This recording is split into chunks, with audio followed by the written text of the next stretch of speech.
Dr. Mindy here, and on this video, we're going to talk about apple cider vinegar. Is it good in a fasting window, or should you avoid it in your fasting window? And I've got some science to show you exactly which way you should go. If you are new to my channel, I just want to say welcome. I am a woman on a mission, getting 1 million people to this channel too fast so that we can change the direction that health is heading in this world. So please hit the subscribe button and the notification bell. And those of you that share my videos out and are on this mission with me, just so grateful for you guys. I love bringing videos like this to you. Thank you for commenting. Thank you for sharing. Let's dive in. Here we go, apple cider vinegar. I'm not gonna lie, I'm gonna be really truthful.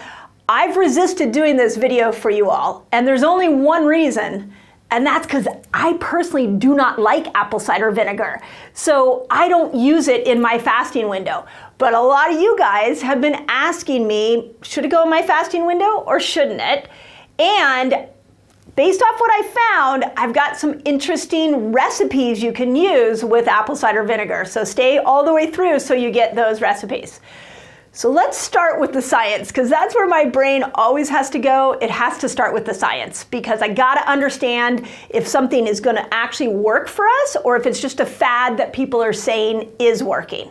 So here's the current science. So this was based off of a 2021 meta-analysis. So this basically, a meta-analysis means that they took many different studies. In this case, they took 6 studies, and they were type 2 diabetics they were studying, and they didn't say men or women, by the way, and there was 317 patients total with type 2 diabetes.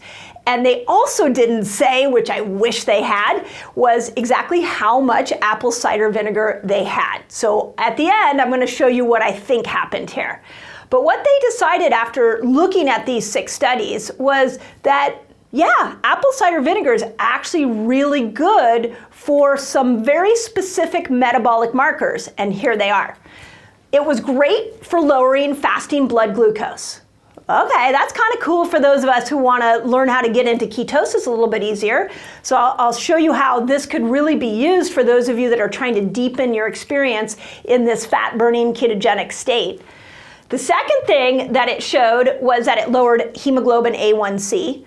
Now I want to point out that hemoglobin A1C is you're looking at glucose and insulin over a 90-day period. So it's a really good trend to mark. So it did show that it lowered that. It lowered cholesterol.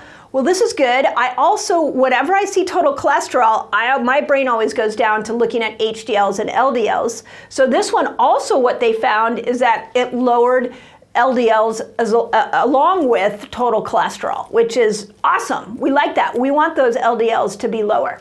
So when you look at these 4 things that apple cider vinegar did in a fasting window, I walk away from a meta-analysis like this and I go, okay, cool. This is great. This could be a tool. I'm going to show you the application here in a moment. But then where my brain has to go after this is, okay, why did this happen? What does apple cider vinegar do? Because here's the thing about fasting, is it is truly an experience where you are enhancing your body's own capabilities. So when we look at this science, where I start to see that it breaks down, or the reason that these changes happened was because we started to see changes in the microbiome. And this is so important because we tend to think when we're dealing with fasting and food that those 2 behaviors are only changing human cells. But remember, you're 10 times more bacteria than you are human cells, and those bacteria control blood sugar. This is really important for those of you that have ever been told that you're diabetic because of genetics. You've been told you can't lose weight because of genetics. You've been given a diagnosis you don't like because of genetics. Well, guess what? You're 10 times more bacteria than you are human cells, and those bacteria control the human cells. And this is the study that's showing that when we start to take in apple cider vinegar, My guess is it made a microbiome change and we got these results. So looking at those two pieces of the equation, my brain says this could be a really good tool for fasting. So how do we apply it? So this is what I did. I looked at all the different fasting types that we do, and I thought about you guys, I thought about the people in my membership group and like how we all apply fasting differently.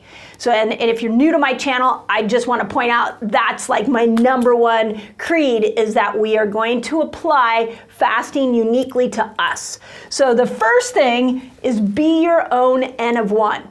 N of 1 just means you're going to test it on yourself. So if you have a continuous glucose monitor, test it on your own blood sugar. If you have a Keto Mojo, test it on a Keto Mojo. But just because it worked for these 317 patients that were type 2 diabetics doesn't necessarily mean it's going to work for you, but it could. So you got to test yourself. The second thing, as I looked at the application, is I would start with a tablespoon in water. Now, if you're like me and you don't like apple cider vinegar, then putting it in water, maybe mixing it with something like an element pack. So I'm gonna have to experiment with this, and you guys who have mixed it with things, put it in the comments what you've mixed it with. But you know, a simple element pack, this one is citrus salt. I would think adding this in a big glass of water with a tablespoon of apple cider vinegar, that would probably taste a lot better to me, maybe to you as well. And if it lowers blood sugar in the fasting window, that could be a really cool thing that we add in to move you into ketosis a little quicker. So, and then the next part of the application that I want to point out is that in order to get this long-term effect on your blood sugar, I strongly believe it should be done in your fasting window. So remember that we have an eating window and we have a fasting window. So I know some of you guys are gonna ask me, well, what about in my eating window? What about the night before I fast? Should I do it then? I actually think this is a tool that we are gonna use in our fasting window primarily. Now, why do we want to use this? Well, other than these great results, why else would we want to use this? And again, you know, if we can bring blood sugar down while you're fasting, you're going to move from sugar burner to fat burner much quicker. So the first thing is let's get you into fat burner a lot faster. And when you're in fat burner, we know that you're in that place not only because you start losing weight, but because the hunger goes down.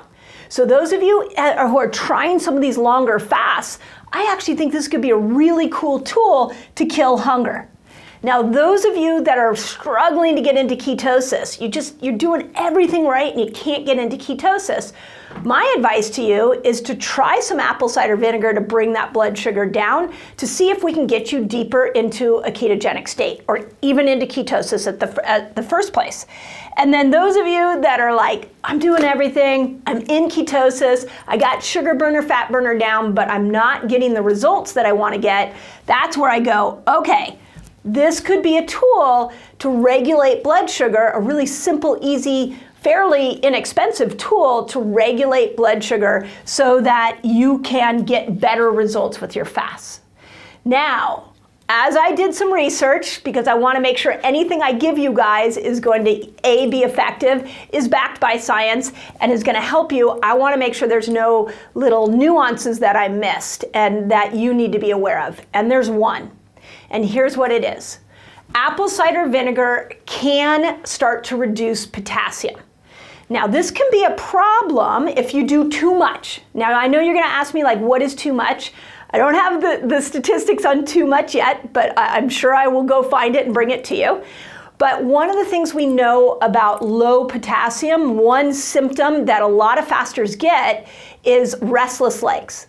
So if you know you're already prone to restless legs, then you're going to want to make sure that you don't do too much apple cider vinegar, or you want to make sure you do it with an element pack, because this has potassium in it. Or if you've had a blood test and you know you're already low in potassium, I really want you to be aware that over the chronic use of apple cider vinegar could bring potassium levels down, and that ultimately could not be a health thing for you, whether it's restless legs or a bigger problem. So, but overall, Okay, I give apple cider vinegar 2 thumbs up. I think it can be a great fasting tool. Put in the comments if you've used apple cider vinegar, what you've experienced, and all my recipe hounds out there who have fancy ways to trick out apple cider vinegar. I'm actually searching for those. So I love this. I'm going to try to introduce it into my fasting window. I'd love your recipe, so put it in the notes. Hope it helps.